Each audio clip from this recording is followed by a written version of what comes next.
இது எப்படி செய்கிறோம்னா, நம்ம ஒரு பண்ணை ஒரு 2000-3000 ஏக்கரில் நம்ம போடுற மாடு பண்ணைன்னா, அந்த பண்ணையில் வந்து காற்றாலை வச்சுக்கிறோம். அந்த மாடுகள் இந்த நின்று மேறதுக்கு மேலே சூரிய ஒளி தகடு போட்டுரும்.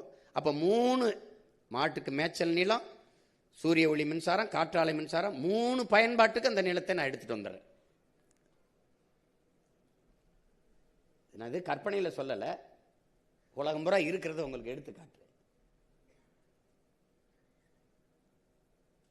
இப்போ 100 ஏக்கருக்கு 10 ஏக்கரில் குளை வெட்டணும், அங்கே மீன் வளர்த்தோம், மாடு, இங்கே பண்ணை, கால்நடைக்கு அங்கே மருத்துவமனை வச்சிடறோம், அங்கே அரசு வேலை கிடைக்குது. இங்கே படித்தவர் படிக்காதவர் அனைவருக்கும் நான் வேலை கொடுத்துட்றேன். பால் எவ்வளவு பால் எவ்வளவு நெய்க்கு போகுது, எவ்வளவு தயிருக்கு போகுது, எவ்வளவு பாலாடை கட்டிக்கு போகுது. இந்த அங்காடியை மருதம் அங்காடின்னு வச்சிடறோம். சுற்றி கண்காணிப்பு கருவி வச்சிடறோம். ஒரு கண்ணாடி அறைக்குள்ளே இருந்துக்கிட்டு கண்காணிச்சா போதும். இங்கே படித்தவர் படிக்காதவர் அனைவருக்குமே அரசு வேலை கொடுத்துட்றேன், அவரவர் வாழ்விடத்திலேயே. அப்போ நீங்கள் அரசு வேலைக்கென்று வெளியில் நகர வேண்டியதில்லை, அங்கேயே இருந்துட வேண்டியதான். மிகப்பெரிய பொருளாதாரம் இருக்குது எனக்கு பாலில். ஆடு வளர்த்துறேன். கறி இன்னைக்கு 1800, 1200, 1300 வந்துடுச்சு ஒரு கிலோ கறி. கறி இல்லாத எந்த விருந்தும் இல்லை. இந்த ரம்ஜான் பண்டிகைக்கு மட்டும் 14 கோடி 15 கோடிக்கு ஆடு விற்றுன்னு வரும் பாருங்க, செய்தி நீங்கள் படிப்பீங்க.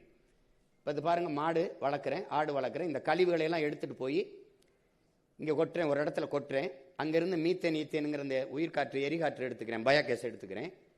நான் இந்த எந்த நாட்டில் போர் வந்தாலும் நான் பயப்பட வேண்டியதில்லை. நானே பயோகேஸு, ஆனால் இலவசமாக கொடுக்க மாட்டேன். இவங்க மாதிரி 3 சிலிண்டர் இலவசம், அன்னபூர்ணி, சூப்பர் 6 எல்லாம் கிடையாது. நான் தடை இல்லாமல் உனக்கு எரிகாற்று தருவேன், தடை இல்லாமல் எரிகாற்று தருவேன். அதை உற்பத்திக்காகிற செலவே ஒன்றை எடுத்துப்பேன். நான் ஓசி பஸ் ஓட்ட வந்த ஆள் இல்லை, தரமாக பேருந்து ஓட்ட வந்த ஆள். நீ ஒரு குறைந்த கட்டணத்தில் இலவசத்துக்கு உனக்கு மதிப்பு பொருளின் மதிப்பு தெரியாது, அதை நான் செய்ய தயாராக இல்லை. அது தெரியும் எனக்கு. 3 தான் உங்களுக்கு இலவசம். அறிவை வளர்க்கும் கல்வி, உயிரை காக்கும் மருத்துவம், உலக உயிர்களின் உயிர் தேவை இருக்க தூய குடிநீர், 3 இலவசம். இது கட்டணம் கிடையாது, இதுக்கு கிடையாது. செய்வானான்னு நினைக்கிறீங்களா? சத்தியமா செய்வேன், நீங்க நம்புங்க.